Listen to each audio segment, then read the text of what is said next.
Hello and welcome to another episode of the e-commerce Money Map podcast. This is Salim Omar. I've got a special guest for us today. Her name is Lisa Nestor. Lisa, welcome. Thank you so much. Happy to be here. That's awesome.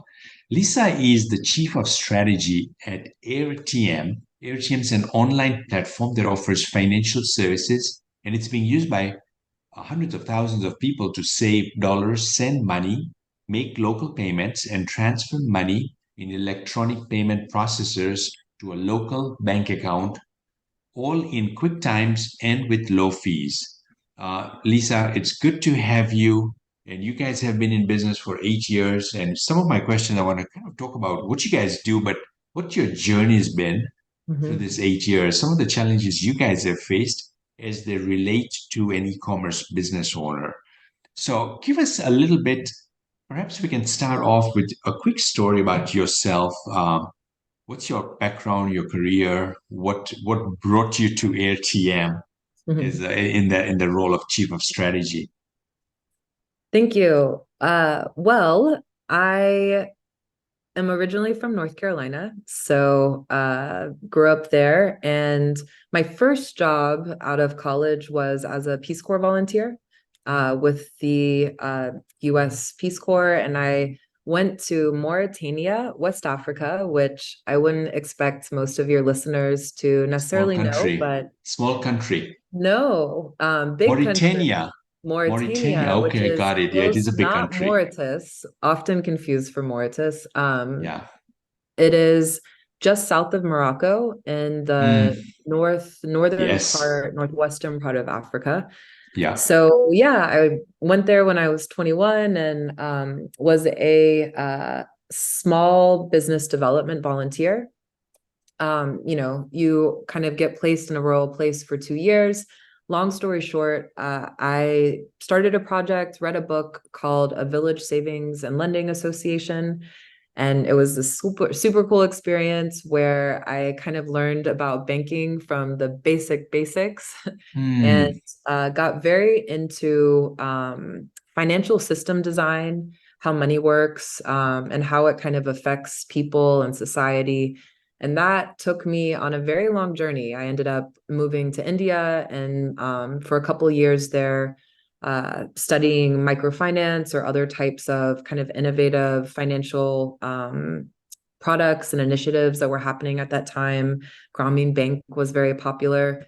Went mm-hmm. to business school eventually in Los Angeles, and then was introduced by a professor at my business school, UCLA, to a gentleman named Jed McCaleb, who had just recently started a nonprofit called the Stellar Development Foundation, which was developing a blockchain. And Mm-hmm. so while I was working on something that was in blockchain that was very different from the very offline work I was doing as a Peace Corps volunteer, there was actually a very common thread, which was exploring innovative financial infrastructure that could meaningfully impact how individuals all over the world can access and participate in the global economy.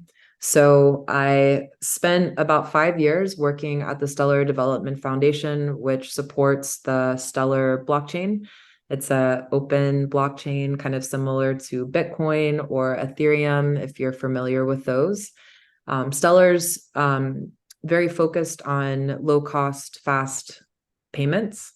And Mm, my last project at Stellar was launching this digital asset called USDC, which has become a very kind of popular digital dollar asset that's making lots of waves in the payments world. And then I kind of wanted to transition out, was looking for a new thing to be working on. And I was introduced to AirTM, which is a kind of retail user and business user facing company that was using Stellar and using USDC on the back end for its product. And so that was very exciting for me personally because I had been building infrastructure and then to kind of go to a company that was using that infrastructure Mm-hmm. to directly service clients was, yeah, it was just a very cool experience. And so I did that, joined AirTM in January of 2022, and focus a lot on company strategy, how we kind of go to market in different places, support various business development deals and partnerships, and also think about how we make sure our users have, the best in class payment rails all over the world. Hmm. Wow. I mean, what an interesting career, starting from North Carolina and then West Africa and then India and then LA. And you stayed in the same genre, so to speak, in terms of your work. And that's pretty cool. Yeah, I was born and raised in East Africa, and I Mm, lived there the first 20 years of my life, and then the next 38 years of my life have been in America. So very cool. yeah. So yeah, no, that's great. What's been starting a company, a business that is in a very competitive space? What have been some of what's your unique value prop? Like what have you done as a company to differentiate yourself from others? Yeah, that's a great question. It's something, especially AirTM is mostly focused on digital payments, online payments, facilitating, um, you know, people who want to transact online. And there's a lot of options out there. It is definitely very competitive. And, we don't want to just compete on price. That's killer in the business Hmm. game. So, we talk about it a lot. How do we make sure we compete? How do we position ourselves, especially if you have, competitors who will do a promotion, for a month that makes them 50% cheaper? How do you retain that client? I think the AirTM was founded in 2016, 2015. I think I'm getting that right. I think end of 2015. So it's about 8 years old. And I think the way that it's competed in the market has evolved. But at its core, AirTM is very mission focused and very user focused. So the company was born from founders who saw what was happening in places like Argentina and Venezuela with hyperinflation. And they felt Hmm. compelled to try and build build a solution to help people get access to digital dollars, and no matter where they are in the world. And I think that kind of desire to be very close to the user and understand, from a very empathetic lens, like what the problem we're solving is, and building that into the culture of the company, I do think that it shines through. Like people understand. I don't know. I think that there's just kind of a brand element that the company has built, and the and that it's also demonstrated in, staying in these places for 8 years and kind of being there. And so anyways, I think brand is a really big part of it. And the kind of relationship that you as a company try to develop with your users. Something that Hmm. we're really proud about is our customer support team. And, kind of having an exceptional level of care if an issue ever arises, measuring how quickly we're able to respond to tickets, where is our customer satisfaction score at? So I think that's another element of our brand and how we think about kind of crafting a competitive advantage that's not just dependent on price. Hmm. Recently, something that's been really evolving for us that I think is very exciting is community. And AirTM identified that, yes, we have users who use us to transact for digital transactions and online, but they kind of, I think the company did a great job of looking beyond that and saying, like, why are these people here? What are they doing? And identifying that at its core, our user base is really what we call a digital entrepreneur. They are individuals who use the internet and get online from countries all over the world, across, East Africa, West Africa, all over Latin America, South Asia, to participate in the global economy and, most dominantly to earn, whether that's just doing task or work, training AI bots, or being a content creator like yourself, doing, putting something on YouTube or whatever. And so we've been very much investing in kind of building this brand for digital entrepreneurs and thinking about their needs more holistically outside of just the transactions that they do on our product. What that looks like is, how can we help our digital entrepreneurs find more jobs online? How can we help them connect with other people who are trying to do the same things from all over the world to kind of co-educate, come up with tactics together? And I think, community is increasingly important. I think we see brands that are just do a really good job of it, and maybe not every product needs that, or not every, e-commerce needs that. But for us, we found it to be a very impactful and also successful tool in, building a community of users that care about us, not just because of the price, but because of like other things that we can do and bring to them. So just to close that up, a big metric for us that we track right now is, for our users, like how many different companies are they earning from within the AirTM ecosystem, right? Maybe you started with one, but kind of like a bank tries to cross-sell you products, like we want to cross-sell you earning opportunities. And that's another way we found it useful to position ourselves. Yeah. What have one or two things been that have been effective in really getting, putting the finger on the pulse, from a standpoint of finding out what the user really wants?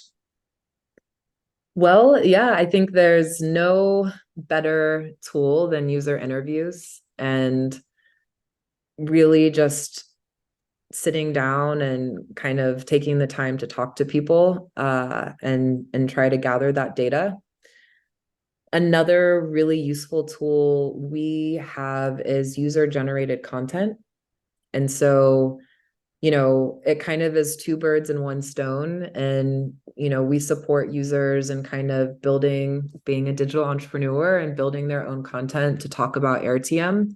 But I think it's also a great way to kind of get a bunch of data from your user base about the advantages they see in using AirTM, the competitors they think it's better than. So we were actually just having a conversation with our growth and marketing team about this today. And, we are actively harvesting some of the content that our community makes to make sure we're like really understanding the value prop and the advantages that they see in AirTM. But so I think things like that, coupled with just your like old fashioned, quarterly surveys and, select user interviews can give you a good pulse. Would you say that a viewer, a listener to this episode, and they're saying, Lisa, I sell shoes, I sell shirts, I sell a product, that's what my people want. Do you think that business owner, that listener is going to be surprised when they really start tuning in and asking their client, their customer, what they really want besides the product?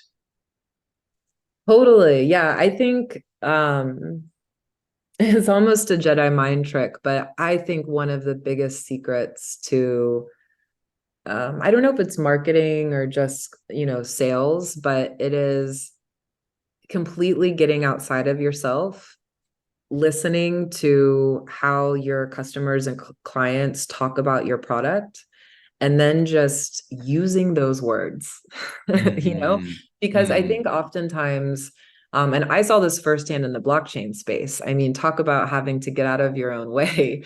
An engineer can come in and be like, oh, this is the product. This is how it works. This is all the advantages to it. Let me tell you every bell and whistle. But a customer might come in and say like, oh, this is a nice organizer. like an engineer is not going to call it that, right? And it may Mm, even be hurtful to them at times to like hear it said that way, but that is your end consumer, and that's how they're seeing it being impactful in their life. So I don't know, I think mm, there's, even if you're selling shoes, maybe you think of it one way, but if you take $1,000 of marketing spend and do a giveaway and try to get your clients to like post, what's the favorite thing about your shoes, you may be super surprised in what they mm, say they really love about it. Maybe it's the way that it fits with their pants, and that's the best thing about these shoes is the way they fit with the pants. And like, you might not have mm, discovered that, but so mm, yeah, I think it's really so healthy and important for any entrepreneur or builder to build what they have, but then kind of take a step back and let the world experience it and like mm, communicate back to them what they mm. like. Right, right, right. Yeah, yeah. Shifting gears, your company AirTM is in 190 countries. An e-commerce business owner listening to this, and they're probably, if they have customers in one and they're considering a second geographic area, like what are some of the considerations you guys go through, some criterias when expanding to another region, another country? Sure, yeah. So, and I will say we are in 190 countries, but we are not actively expanding in 190 countries. We are available to users, but I think Mm, the decision to actively pursue a new market is always a big one. And, I would be lying to you if I said we have it perfectly worked out. For us, there's, a number of things that we think about, from regulatory conditions in any new country or new market to variations in the cost of doing business there. On our side, which I don't expect this matters to everyone, but something on the cost as an example is that we do know your customer, we identify users that want to come onto our platform. And as a company, we're 8 years old, but we're a growth company.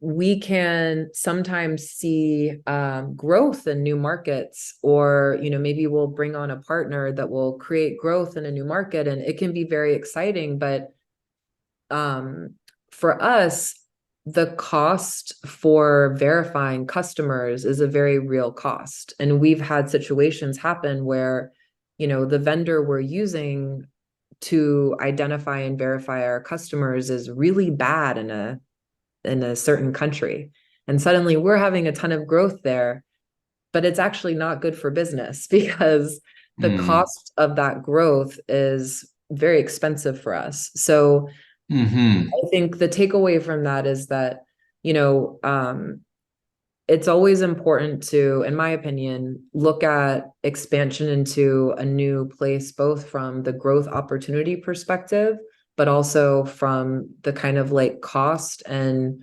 ability to do business perspective, right? So you may see a country that you think has a huge opportunity, but make sure you do your research on shipping costs and, like money processing costs and all of those things in mm, those places to make sure you're balancing both sides of those equations.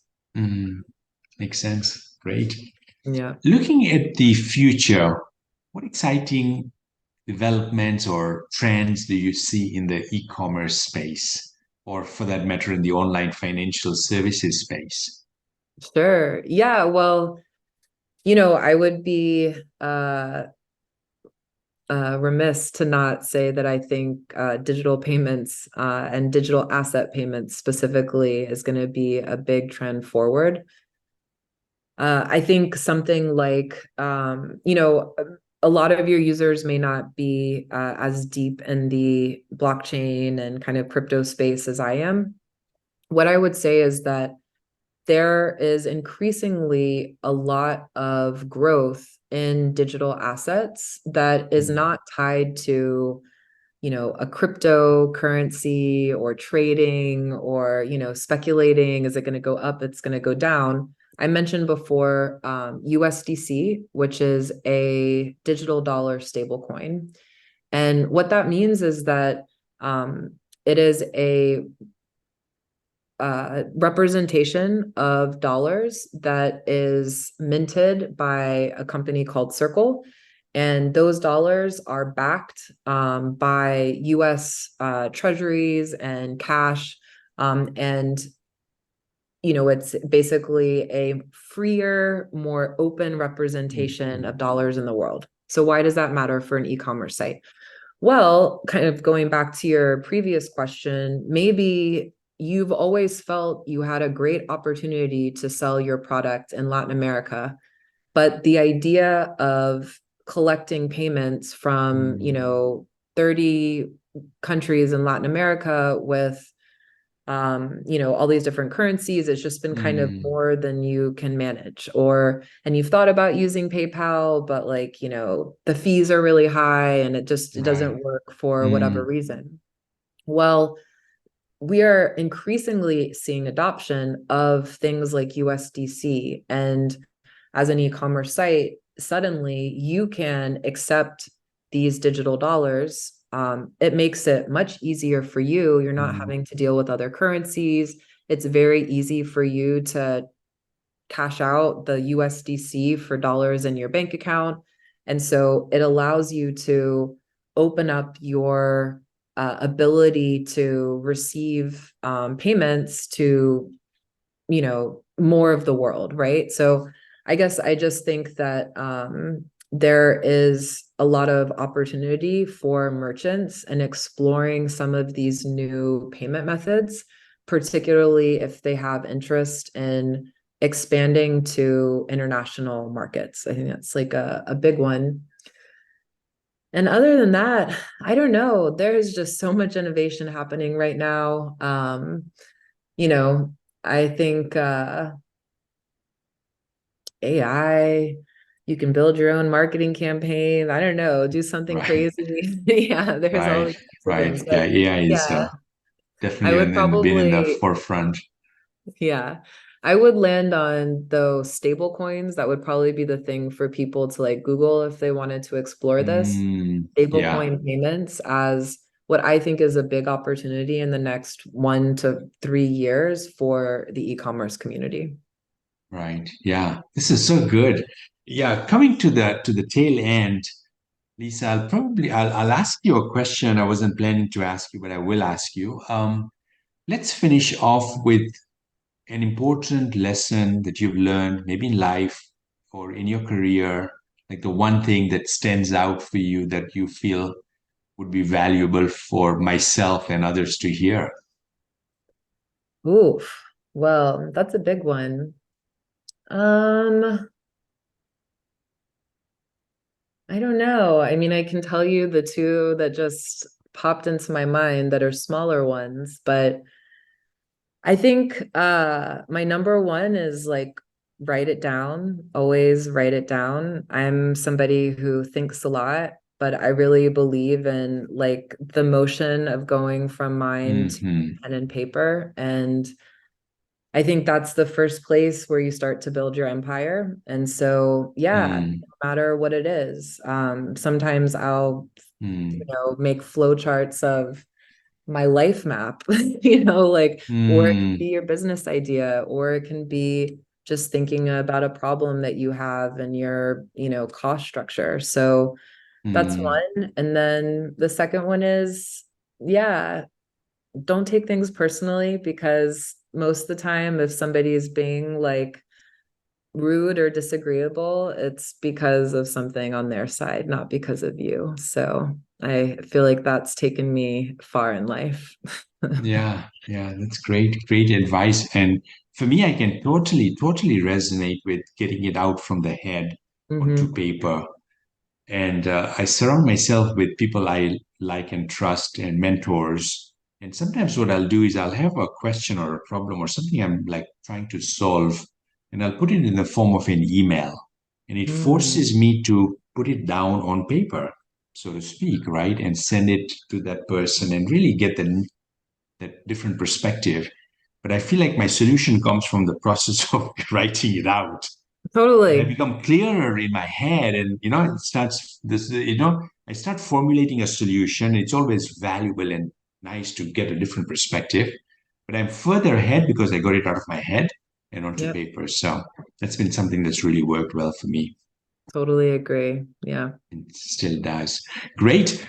Lisa, what's the best way for folks to learn more about your platform or reach out to you? Sure. So our website is airtm.com, AIRTM.com. And if you're a business that's looking for a way to get digital dollar payments, you can definitely check us out. We have a whole enterprise section, so explore that. And then for me personally, if you're on X/Twitter, you can find me. It's Nestorius828. Made that one when I was a little bit younger. But so Nestorius828, you can guess at how to spell it. Awesome. Great. Lisa, thank you so much. Really enjoyed it. Yeah, thank you too. It was great speaking with you, Salim. Very cool. Bye. Bye.